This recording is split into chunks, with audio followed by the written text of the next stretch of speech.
Welcome to The Art of Show, where we feature the people who are creating amazing stories for kids. Join us as we chat with children's book illustrators and authors, storyboardists, animators, and more. Now, their art might be for kids, but aren't we all just kids at heart? Here's your host, Brandon. Hey, what is up, guys? Welcome back to The Art of Show. This is episode number 10. We are chatting with kids book author Josh Funk. Super nice guy. He's written all kinds of books. And this is the first time we actually have just a straight author on the show, so it's real interesting to hear the kids' book process, not from a visual side, but from a written side. So how he develops his stories, where his ideas come from, and then what it's like to work with an illustrator and to see your words come to life with pictures. We dive into a bunch of different books, but one of them I've got with me right here is Pyrosaurs, which is amazing because it combines dinosaurs and pirates. I mean, how cool is that? So we chat with him about that. He's got a couple of the books that have come out. One includes, have you ever had a pen pal back in the day? Maybe you had someone in another country. I had a guy that was in New Zealand that was a pen pal with. But he's got a book basically where a boy is pen pals with a dragon. It's a deer dragon. Really fun concept, and they don't know that the other person is a boy or the other person is a dragon, and so it's a real fun one. But yeah, we talk all about the author process and what it's like to work with illustrators. And actually, we've got the illustrator Michael Slack, who is of Pyrosaurs, Illustrator Pyrosaurs. Did an interview with him that's coming out in a couple weeks, and so you get to hear both sides of that book especially. But before we dive into it, if you guys like what we're doing here at the Artist Show, having kids book illustrators as well as really anybody creating art for kids, I would love if you guys could leave me a rating and review on iTunes. If you go to Brandon Cullum, BrandonCullum like man.com/review, I'll take you right there. You can leave a review. Let me know what you think. You can say, hey, it's horrible. That's totally fine. Just love to know your guys' feedback. And last but not least, give you guys a little bit of update from my end. As you guys may or may not know, I love to kind of create my own books on the side. They're self-published, so nothing as official as like these are. But I've got one coming out probably in really early February that has to do with a boy who is in space. And I would love you guys to be involved in the process. You guys can help pick out some of the names, maybe some of the plot points that are going to happen, as well as getting kind of the behind the scenes of the illustration process. So if you guys go to brandoncullum.com/space, you can sign up, and you're going to get a free advanced copy of the book before it comes out and before it goes live. I was actually working on it this morning, doing some pretty fun stuff with the boy flying around his spaceship. So I hope you guys are doing great this holiday season. We've got a fun episode coming next week that is kind of holiday themed that I hope you guys enjoy. But without further ado, let's dive into our interview with Josh Funk. Well, we are excited to have Josh Funk hanging out with us today on The Art of Show. He has just put his kids to bed. It is 7:11. Is that right? Are you Eastern? Are you up in Massachusetts? Yep. Yeah. Massachusetts. Very cool. I was actually up there for my very first time. Me and my wife went to Boston last week right before Thanksgiving. And I'd never been to that area at all before, and we both loved it. We're like, let's move Just here. the city? Just the city, yeah. So we didn't go outside or anything like that, but it was actually the first time we both had been to Massachusetts too. So I'm down here in Georgia, so it's a little bit colder than I'm used to, I guess, in November. But yeah, it's a bit chilly. Oh yeah, it's winter coat weather now. We had a blast up there. Well, we'd love to dive in. We were mentioning right before you got on that you are, I think, our first straight up author on the podcast. So not author illustrator, not illustrator, but straight author. So how did you were you writing as a kid? Were stories always part of your story, or kind of how'd you get into it? Well, first, let me say thank you for having me. Yeah. It's a pleasure to be here. And I was not much of a writer growing up. At least not really in school so much. I think. Okay. I don't know. I'm not one of those people. I was listening to your interview with Cale Atkinson earlier, and he was saying how he didn't really dream of this, his whole life. He didn't know from the very beginning. And I sort of feel similar. I'm a software engineer. Okay.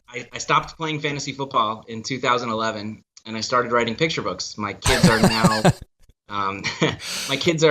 but it's true. I mean, I've said it a million times, but it's true. My kids are 11 and 8, but they were probably 3 and 6 when I started writing. Okay, and cool. I guess maybe it's 5.5 years ago at this point. But when I was little, I I read very early, but I didn't read. I didn't love reading as a kid. I would find a good book that I liked, but then I wouldn't find the next one after that. I don't know why that was. That's just I guess there's a lot of people like that. I wasn't really a reluctant reader or Yeah. anything like that, but yeah, I remember writing some poems when I was very very young about about Larry Bird and Roger Clemens. I was a sports fan, and I've since seen them. My parents dug them out. They're actually not bad for a 6 or 8 year old or however old I Yeah. was. But but yeah, other than that, I didn't really do too much writing. I wasn't in honors English in school. But no, I did have books that I liked here and there, but I really didn't start writing until I had kids. Okay. And they were at the age where they were reading a lot of picture books, and I had a bunch of favorite books that I would read to them, and a bunch of them were modern books, and I really liked some of the new stuff that was coming out, and I said I want to try. And that's kind of how I got my start. What were some of the books that you were reading that you liked?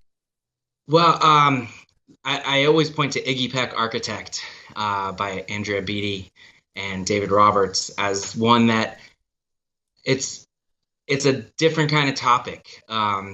It's not your standard first day of school or can't go to bed kind of thing.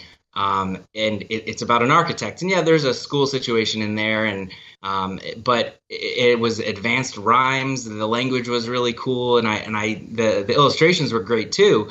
And all that put together, I was like, this is really fun.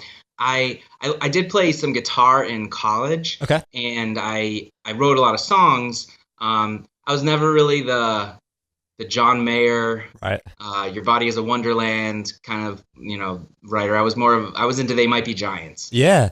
I was a big They Might Be Giants fan, and so my songs were more quirky and clever and not as poetic, but I think it translated well to writing picture books for kids, and that's sort of what I drew me with the rhyming in Iggy Peck Architect was that it was fun, and it was going in a different direction than a lot of the stuff I'd seen. So that was definitely one of my favorites. And the Curious Garden is another one that I by Peter Brown, which I've always loved. He just the art and his style has changed several times over the years, but that one right there, just the pictures of Liam walking in puddles in the rain, and the transition from the city being gray and filled with clouds and dust and dirt and smog to it being a beautiful gardeny city. But just I don't know, that one I really really liked, and for its art more than anything. Another one that I often refer to. There's some other books that like make me not cry. I mean, they kind of teary, but just bring these emotions out that, like, with that you don't necessarily think a picture book could do that. And the Gardener by Sarah Stewart and David Small. This one's more from the '90s. I think it won a Caldecott honor, but that one for me was really I get chills towards the end when Uncle Jim comes and sees the garden on the roof. I don't know if you're familiar with that one, but it's that one I love. My favorite book from last year was Boats for Papa by Jessica Bagley. Yeah. And that one, just like my son's like, that's such a sad book, and I'm like, I guess you can see it that way, but for me, just like it hits me, and like I don't know, I started crying in the middle of Porter Square Books the first time I read it. And I can't write like that, but it's awesome that you can do that with picture books, and I think that's so cool. So your love for picture books did that start because of your kids, or is it something maybe you weren't writing but you were always interested in? I think it really expanded because of my kids. I always liked picture books when I was young.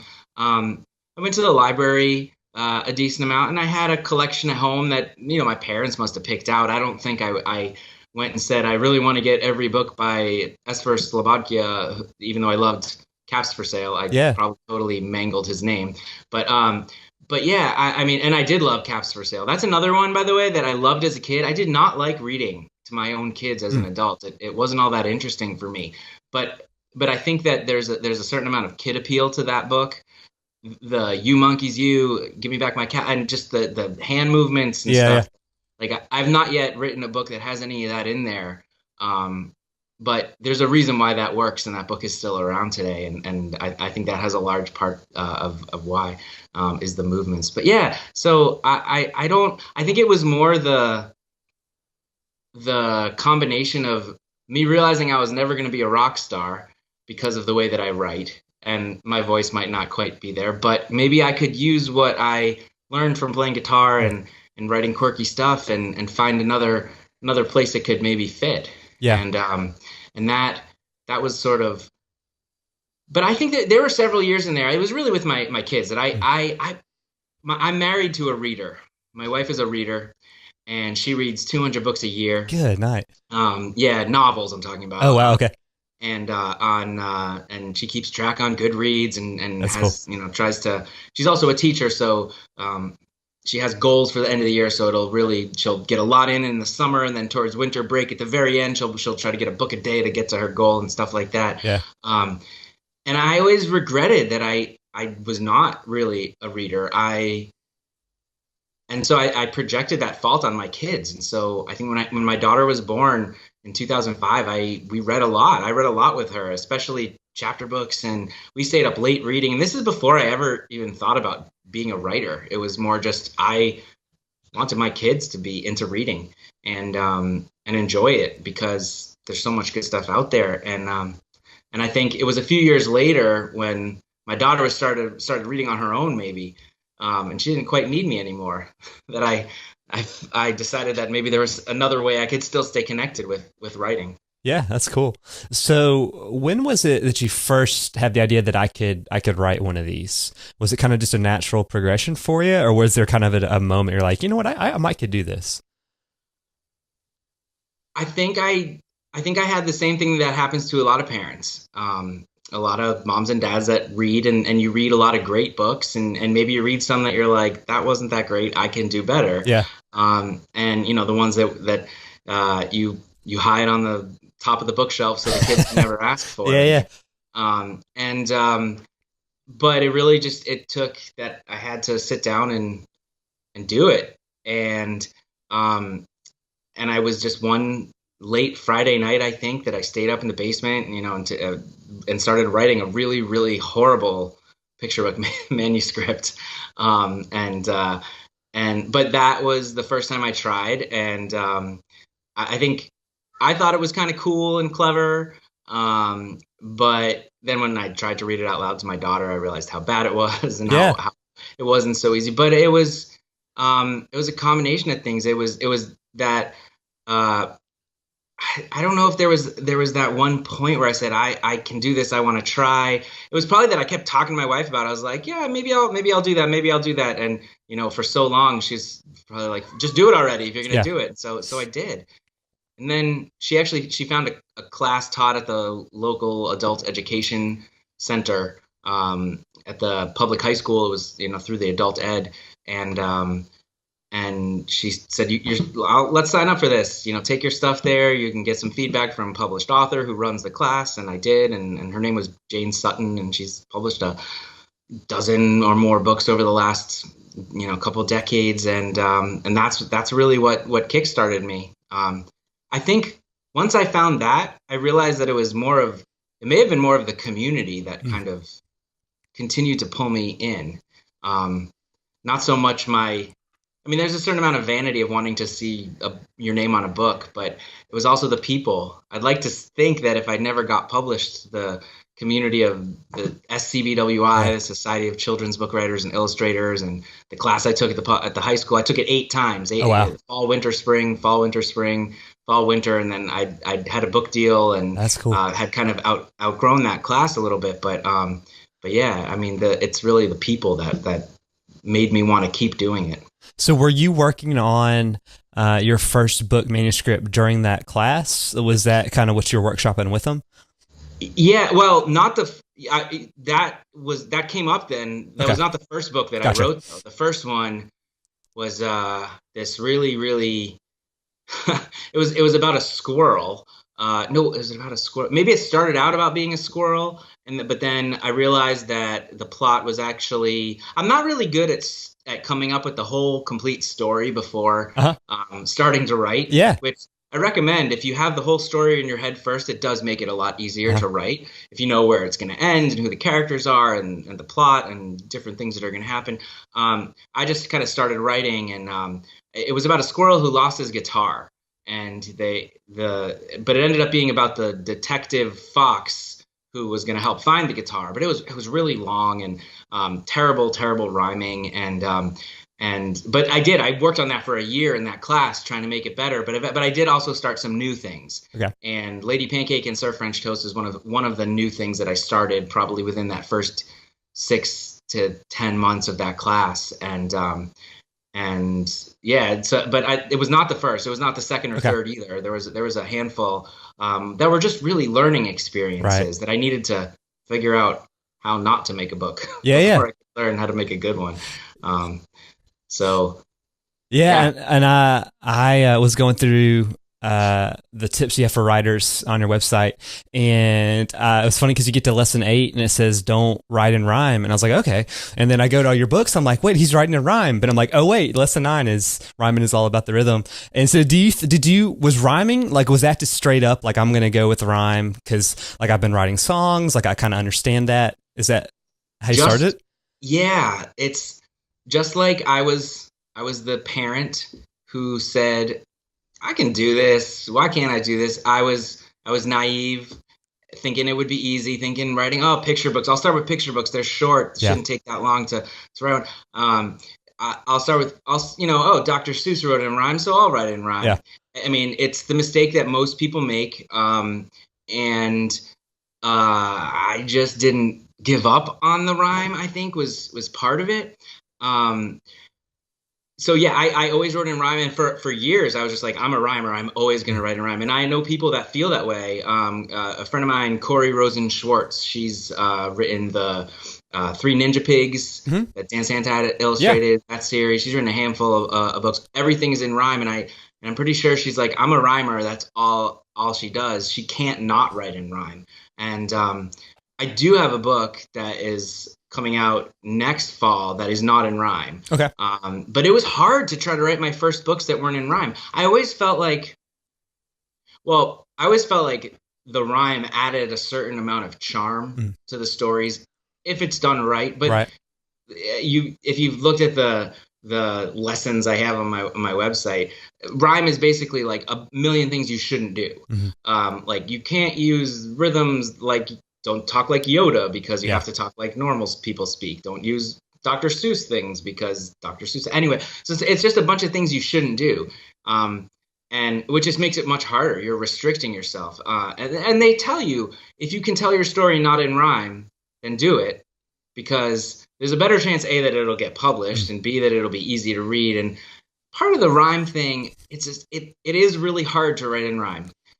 And it took me years to reverse engineer people's comments about my stories. Like, the meter was off in this line, and I have to try to figure out, what do you mean by that? Like, I say it out loud and it sounds fine to me. And I've even had people read my stories to me out loud and tell me that they think the meter's off, even though I'm hearing it perfectly coming out of their mouths.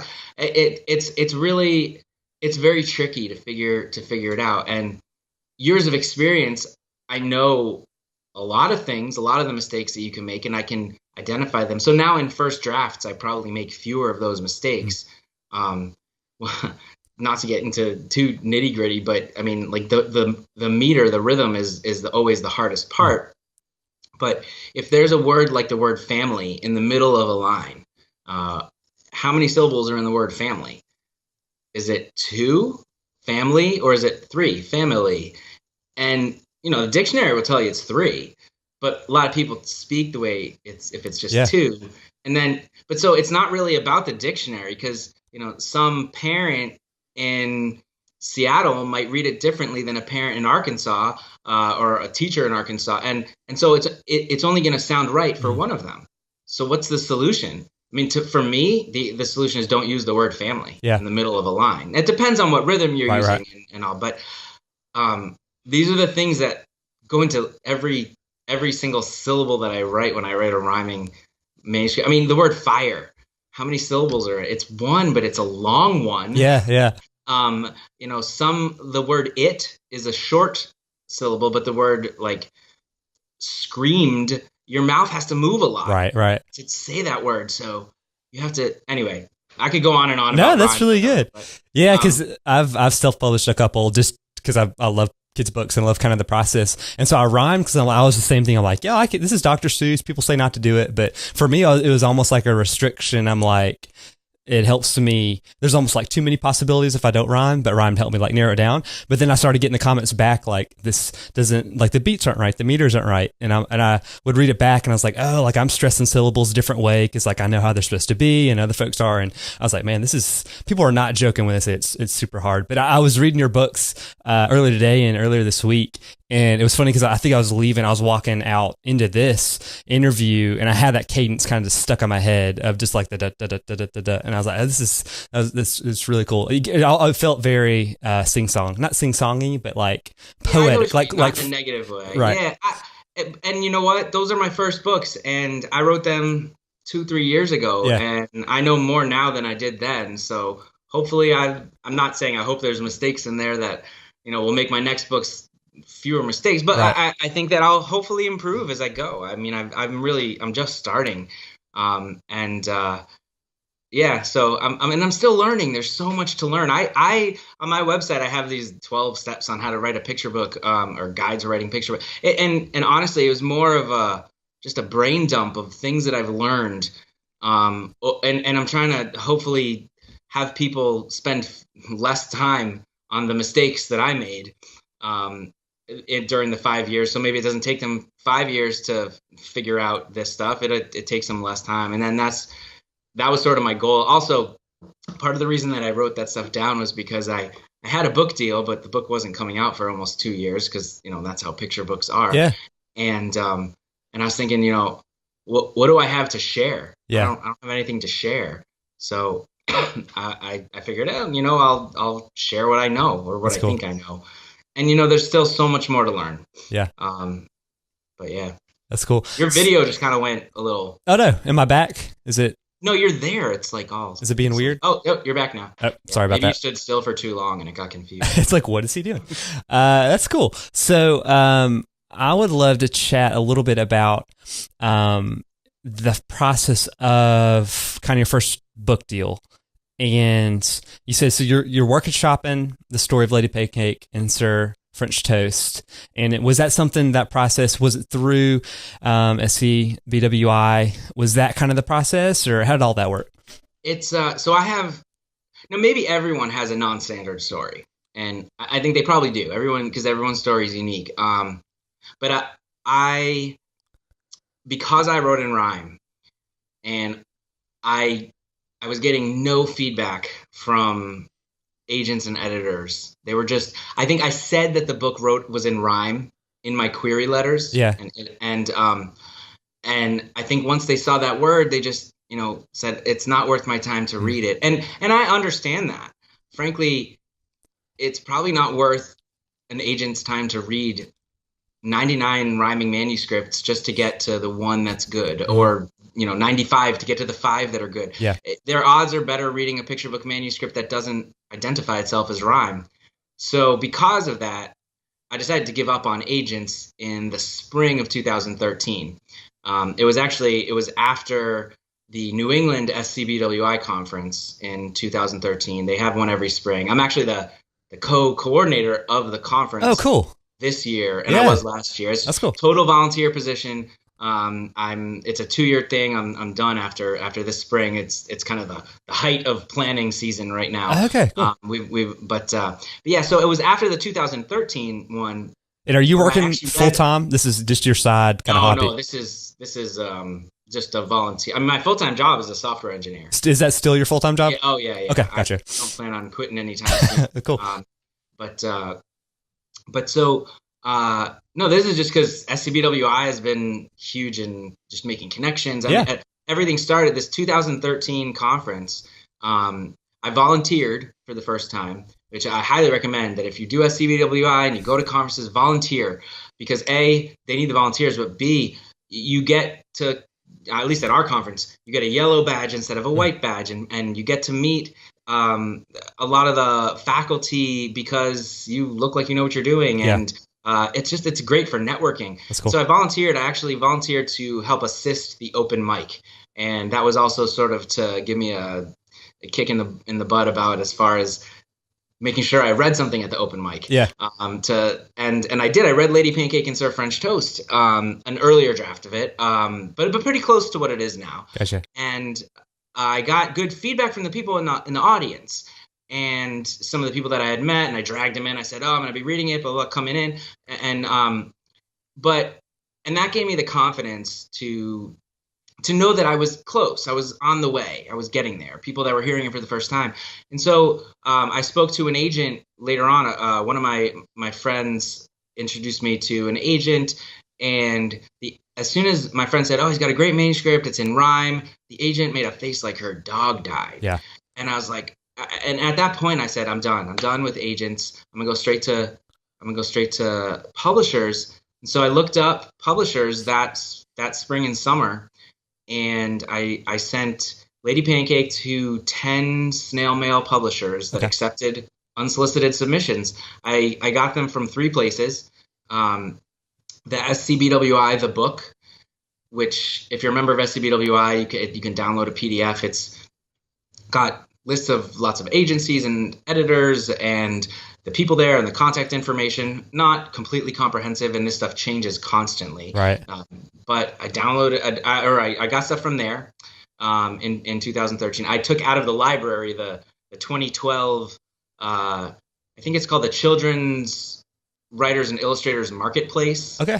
Writers Digest puts together, Chuck Sambucino. Every year they update it, again, because stuff changes. There's stuff about, it's very similar to SCBWI, the book. And I looked up stuff there, and Google. So those 3 sources helped me identify some publishers that, we're not looking for, I didn't want to send to ones that were interested in things for the Pacific Northwest, because, maybe they have maple trees there, but that was not really the point of Lady Pancake and Sir French Toast. So I wanted to, I wasn't trying to find ones that were religious and ones that were, regional and things like that. So I found 10, I sent it out, and I got a hit from Sterling. They found it in their slush pile, and they emailed me, and they said, "We're interested." And cool. And that's kind of how it happened. That same spring, I actually submitted Pyrosaurs just to Scholastic. There was an open submission period at Scholastic, and for one editor for 6 weeks, and I submitted to her. It was through Debbie Oe's blog, the Inky Girl blog, and she interviewed an editor from Scholastic, and it was going around online. Everyone was sending stuff to her, and I sent Pyrosaurs because she was looking for things for ages 0 to 5, and that's really was the only one the only manuscript I had that was in that range. And she actually got back to me first. So Pyrosaurs was actually kind of before Lady Pancake and Sir French Toast. Okay, cool. But I didn't get a deal on it until way later. And at the same time, during that later in the summer, I'd finalized Dear Dragon and sent that out online to a few other publishers and had a little bit of interest. And all of that together, I got an agent right after Lady Pancake sold, and Pyrosaurs was actually in its second round of acquisitions after a rewrite, and there was some interest in Dear Dragon, and all that together, plus a personal reference from a friend of mine who I met through SCBWI, and I was taking advice from other friends at SCBWI who had said, "Oh, this is what you should be doing now, query this, do that," and all that put together, I got an agent and signed with her, and then she's one of the good ones, and I couldn't be happier, and it's worked out really well. So that's kind of my story of how it happened, and it's very fortunate. The timing was great for a lot of things, but it's not I queried an agent and then finally got one, and then we sold the book. It's a little different. Yeah, that's really cool. Well, I know I want to actually talk about specifically some of your books. I could talk to you about this stuff, I think, all day, because it's fun to see in your story. But, all right, so Dear Dragon and Pyrosaurs, they both came out. Were they a week apart? Did I see that, like the actual publication date?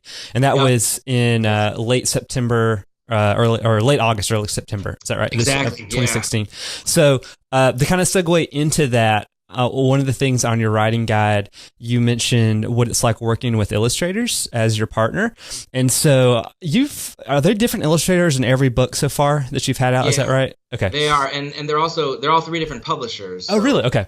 The publisher generally will pick the illustrator. Okay. At least if you're a new writer, unless you have some high-powered agent or something that's already kind of pairing you. And I was unsolicited for all this stuff. And so, they each picked their own illustrator, and I couldn't be happier with who they picked. They're all fantastic. Yeah. And when I wrote that, the illustrator is your partner thing, I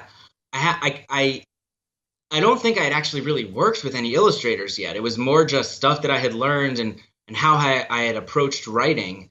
And a lot of that had to do with sort of tied in with the how to show don't tell kind of stuff, because there's a lot that the illustrator is gonna be showing for you that you don't have to tell in your story. And so now I actually haven't really worked directly that much with any of the illustrators that I have that I've been paired with. I shouldn't say I have, they're not my illustrators. Yes, Michael Slack, you're mine. Yeah. But so, for Lady Pancake and Sir French Toast, there were no illustrator notes. And the publisher just said, here's the illustrator. A few weeks later, here's some sketches. A few months later, here's 95% done. We're asking for these changes. They didn't ask me for any feedback or anything. With Pyrosaurs, it was pretty much the same. With Dear Dragon, they did ask a little bit for if I had any ideas about a couple things. And as we're going on, they're asking me about the sequel for Lady Pancake and Sir French Toast. They asked me for some feedback on a couple of the things that they had going on. They had me go make notes on the whole thing. And first of all, this stuff's awesome to begin with. Yeah. So it's more just it's not so much that I'm being critical of the art. It's more just how do we make this book so, even more awesome? Yeah. For It's Not Jack and the Beanstalk, similarly, they were asking me for some notes on the illustration and so the more into the career I seem to be getting, the more they're asking me. Gotcha. But I'm glad they didn't ask me at first, because I don't know how to make a book. Yeah. I don't know what the cover should look like. I don't know what's going to look good on the shelves at a bookstore face out, or the spine, or in a tiny little icon online. And so there's a reason why they want control of most of the process. But it's worked out that way so far. I have yet to go into a project with an illustrator. Maybe someday. I don't have any plans for that quite yet. I'd love to, but there's a reason I'm not an illustrator, because I can't draw at all. Yeah. So maybe with Pyrosaurs, what's it like when you get your story back from an illustrator? Because I gotta imagine that's pretty cool. Yeah, actually. So I have Pyrosaurs here, and you want to know something super cool about this one? So this character here. He doesn't have a name. I call him a Pteranodon because he's a parrot pteranodon. Yeah. I did not write him into the story at all. And you read Pyrosaurs, but he essentially is, what's the best way to read this? He essentially is sort of the bad guy in the story. We have where Pyrosaurs. He's kind of always looking negatively. This orange guy's our main character. But I didn't write this guy into the story, but Michael Slack created him. And I think, with the art director and the editor maybe, but I'm pretty sure it was mostly Michael Slack. He has foreshadowing on this page. It says, you must beware for everywhere the enemies galore. He added a whole level, and this guy becomes an enemy later on. He's being nasty on pages coming up. He's laughing at him. There's a page right here where the ship is led astray, and you can see the little red guys actually messing with the map. Yeah. And then he flies off and is mutinous on this page here. And then several pages later, when the enemies show up, he's with the bad guys. You can see this is the good guys on this side, and here's a little red guy with the bad guys. And Michael Slack added that, and I mean, that is like a whole other level of brilliance that amazes me. But just seeing the sketches for the first time, I think they sent me a little picture of this guy right here. Okay. We call him Little Scoot.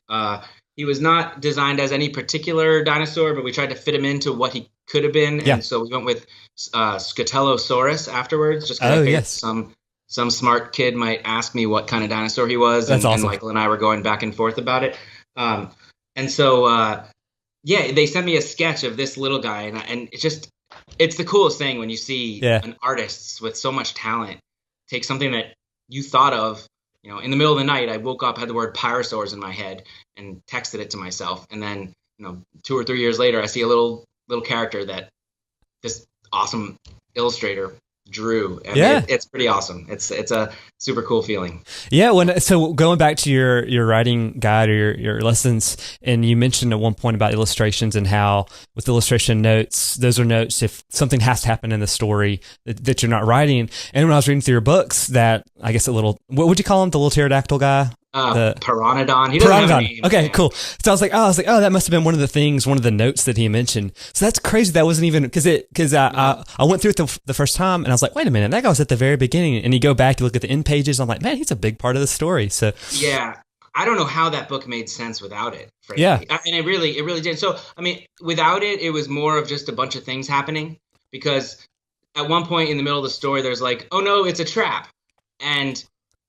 it could have just been like, okay, there's a trap there. Great. Yeah. So some other guys come out of nowhere. But Michael Slack, the illustrator, he made it so they weren't actually coming out of nowhere. He put this red guy in there. He dropped him in throughout from the cover. Yeah. He's on the cover, this little red guy. From the first page, he's all the way throughout. And he actually was the guy making it into a trap. Yeah. And that was not an illustrator note. And that's, in some ways, that's a fault of my own, but it's covered up by Michael Slack's brilliance. Yeah. And I give him full credit for it. There are, so yeah, in that case, yeah, I don't know. I mean, it blows my mind that he came up with that. Like for stuff like this, like the design on the characters, like how I'm saying like a lot. Yeah, that's fine. The strawberry hat and the whipped cream hair. Those are things that were all the illustrator. And I gave no input, okay. And I'm glad I didn't because that's one of the things I don't know if it's in the guide or not, but the illustrators are probably more creative than you, especially visually. If you're not an illustrator, they have experience doing it, and that's kind of their thing and their job. So if you were to say he has to have a whipped cream hair, then you're putting them in a corner where that's what the character has to have. They don't get to be creative and do anything fun with it.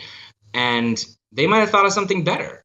So you're better off leaving some of that stuff wide open. Let them have fun with it. It is their job. They, let's be honest, spend a lot more time than I do writing the words on illustrating. Brendan Kearney said to me at one point that he spent an entire... Sorry, I hear my cat's in the litter. That's fine. I was like, what's going on? That's so fine. He spent an entire week coloring in beans for the bean avalanche. Yeah. So, like, I tell kids all the time that they should work on their art because then maybe someday it'll be their job to color in beans for a living. But yeah, I mean, an entire week to color these things because every single one of these beans has not only a face, but they have different textures, and it's amazing the stuff that these guys do, and they definitely spend more time on it than I do. So yeah, working with the illustrators, it's not even the direct work that I'm working with them. It's just leaving things open for them to be awesome. Yeah, that's cool. Before we get to a couple last questions, I definitely want to ask you about Dear Dragon and just that idea. Where did that idea come from? First off, that's an awesome idea. I love it. So I know my wife she was teaching social studies. She teaches 7th and 8th grade social studies. She was doing a pen pal exchange. Okay. I think with postcards from somewhere, and I think my son was really into dragons at the time. So I put the two together and I said, oh, it would be cool to have a pen pal that was a dragon. Maybe he said that. That's the story I've told a million times, so I think that's true, but I might have just convinced myself that's what happened. He thinks it's true now, but only because he's heard me tell it a million times.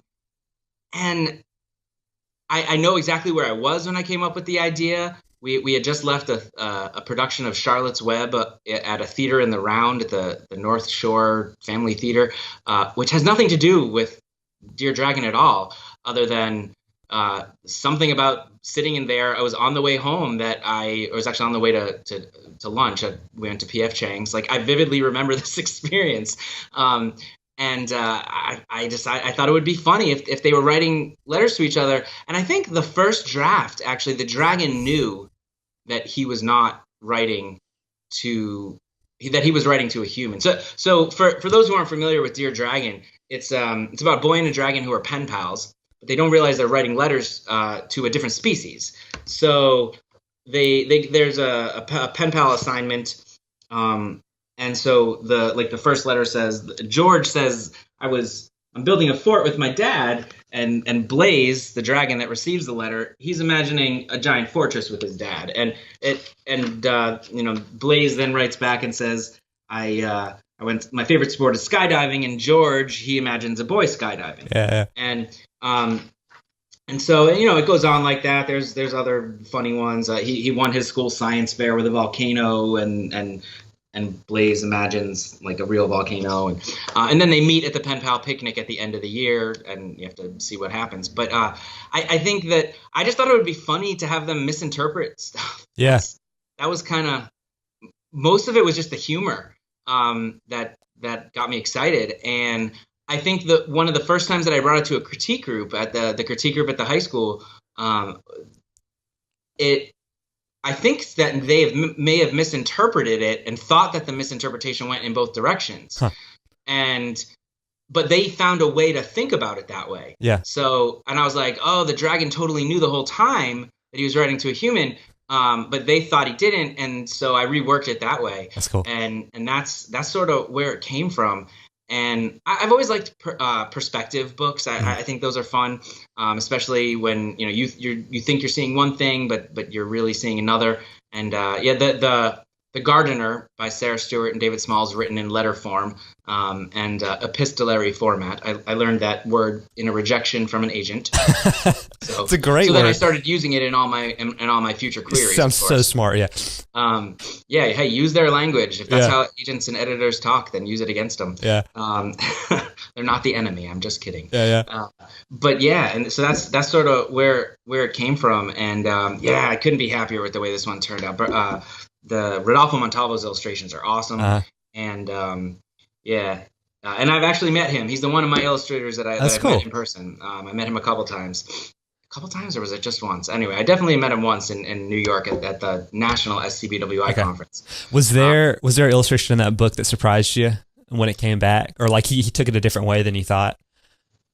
No, but he just added detail. One of my favorites, and he actually sent me the art for this one is my Bengal kitten needs a bath. Yeah. So this is what is really happening. The Blaze has a Bengal kitten, but just some of the details about like the water faucet and stuff like that are kind of amazing. And so I'm not sure there was. What surprised me about this one was the way how much at the end was so few words. How many pages of so few words are, because when you're writing the manuscript, once the letters end, they go to the pen pal picnic. There's a whole wordless spread in there where all the kids are meeting at the picnic. I don't want to give too much away, but they meet at the picnic, and then George and Blaze see each other for a second, and there's a bunch of wordless spreads, so it's like you're only a little more than halfway through the book when most of the text drops out, and so it's an experience that I hadn't really had, was because as I'm writing it, you're 96% of the way through the text, but we're only 60% of the way through the book. So that was kind of cool to see it that way. That's so cool. Well, as we're wrapping up, a couple questions we like to ask. First off, you've got 2 books coming out next year. Is that right? Yes. Yeah. So the sequel to Lady Pancake. So the case of the stinky stench. Yes. Yes. This is not the book. It's just a cardboard. Okay, cool. Because I did a live cover reveal on Kidlit TV. Okay, cool. Which is awesome, by the way. If you don't watch Kidlit TV, you should check it out. But so they wanted me to print it book size, so I have something that it's all crinkly now. But yeah, that, and you know what? I like it better. It has some jokes that I've read it out loud to a few kids. Has a couple jokes that totally go over their heads, like Pixar style. Yeah. But I'm still figuring out how to read it. You know, it's one of those things where you don't really realize, and maybe you've had this experience too. You know, when you're reading a book to kids that you've written, when you wrote it, you sort of have a spiel as you read it that you may not have really thought about as you're writing it and creating it. But now, you know, I pause when I get to certain pages and I say, oh, who likes beats when we jump over beats and things like that, and certain page turns that I use differently. And so, yeah, I'm still sort of figuring out how I read it. But I'm excited about the sequel for Lady Pancake and Sir French Toast. The Case of the Stinky Stench. This is, it's not giving anything away to say this is, it's Inspector Croissant. That's awesome. He's Sir French Toast's nephew. He recruits Lady Pancake and Sir French Toast to help solve the case of the Stinky Stench. And nobody has guessed it yet. Nobody has guessed what it is. That's so good. So that one's, yeah. And then my first non-rhyming book does come out next fall. And actually, I was listening to your last interview that you just posted, and I'm forgetting the woman's name, and I apologize. With Jen Ely? Yes, yeah, exactly. And she had some awesome stories about being an animator. The illustrator, Edwardian Taylor, he is the illustrator for It's Not Jack and the Beanstalk. Follow him on Instagram. His stuff is amazing, if you don't already.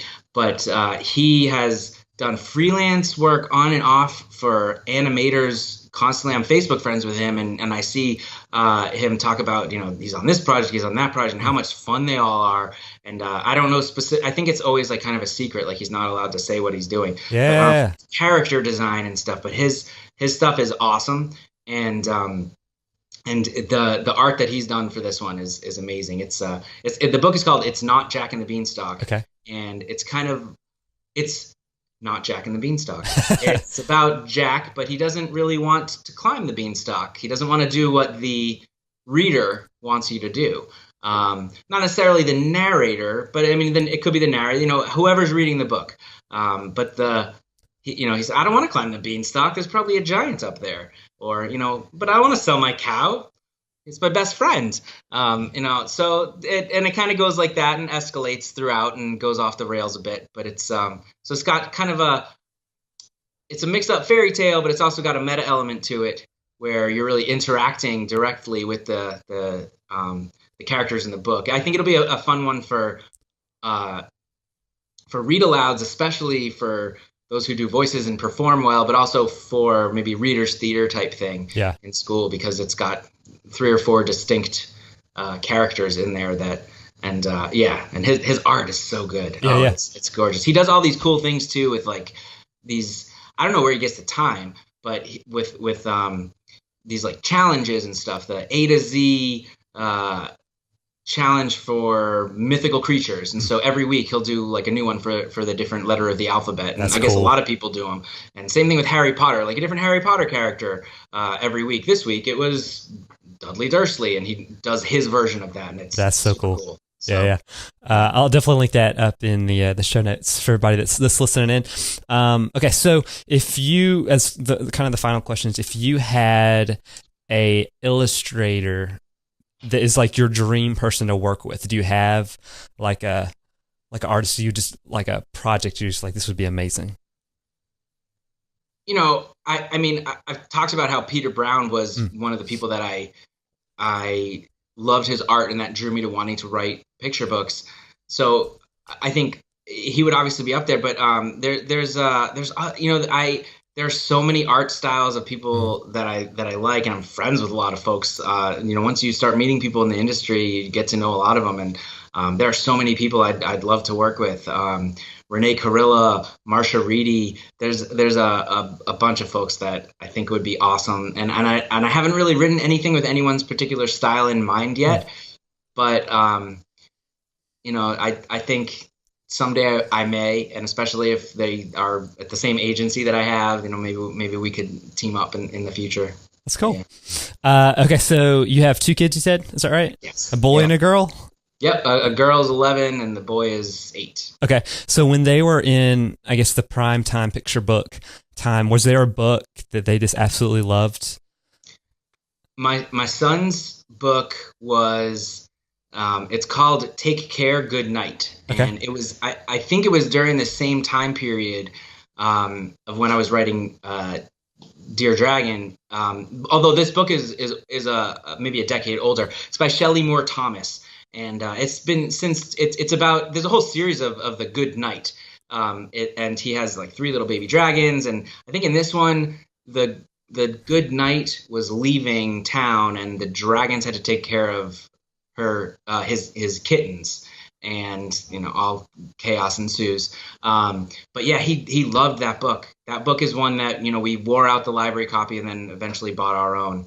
I think for my daughter it might have been the Russell the Sheep, the first one. Okay. That's Rob Scotton. I think he got more famous with the Splat the Cat series, but we always were big fans of Russell the Sheep. Gotcha. That's cool. So. Well, if folks want to keep up with you, I know you're super active on social media, and any good places that folks can follow your work and what you got coming down the pipe.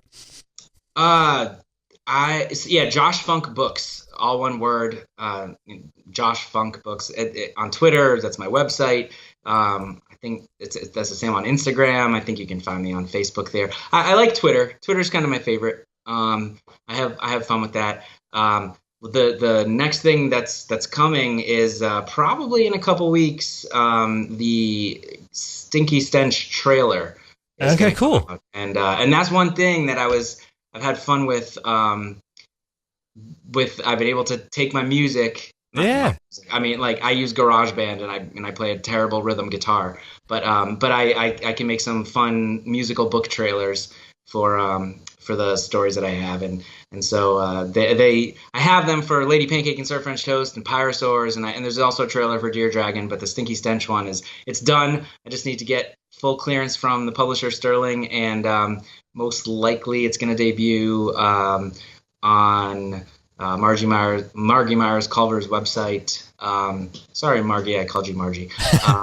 And on the 13th of December. Okay. So. That's awesome. Well, I think this is actually going live pretty soon to then, so I'll make sure to include a link to that. So, awesome. Well, good stuff. Well, I appreciate you hanging out with me. Absolutely. It's love to hear not only that you make books, but just how much you just enjoy the industry too. So it seems like you're friends with everybody, and you're doing some amazing things up in Massachusetts and all over the place. So. Yeah, well, thank you. Yeah, no, you're my friend now. So, that's the community. The community is the best part of it, and like I said, that's what drew me in and kept me in, and I love it. Sounds good. Well, I appreciate your time. So thanks for hanging out with us. Awesome, thank you, and I look forward to hearing more of your podcasts. Yeah, my pleasure. And seeing more of your books. Yeah.